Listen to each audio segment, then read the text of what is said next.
ஜெயலலிதா இருக்கும்போது ஜெயலலிதா பகிச்சுக்கிட்டாங்க வம்புன்னு சொல்லிட்டு நான் ஜெயலலிதாவுக்கு தான் ஓட்டு போட்டேன்னு சொல்லிட்டு போயிட்டார்.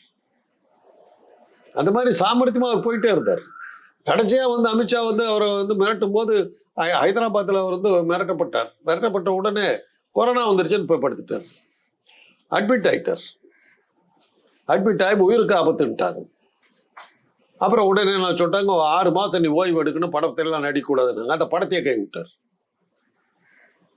அமித்ஷாவால் ஒன்றும் பண்ண முடியல. அதுக்கப்புறம் ஒரு ரஜினி மிரட்டி இருந்தாங்கன்னு வச்சுங்க, தொண்டை என்ன ரசிகன் என்ன சொல்லியிருப்பான், தலைவருக்கு உடம்பு சரியில்லை, அமித்ஷா உனக்கு வந்து உனக்கு ஆதரவு பேக் ஃபயர் ஆகிடும். அப்போ எலெக்ஷன் கமிஷன் வச்சுக்கிட்டு ஏமாத்து வேலையெல்லாம் செய்ய முடியாது. ஸோ அதனால பேசாமல் விட்டாங்க. அதனுடைய விளைவு தான் அதுக்கு ஈக்குவலாக யாரா இருக்காங்கன்னு விஜய்னு கேட்டோன்னே விஜய் பிடிச்சிட்டாங்க.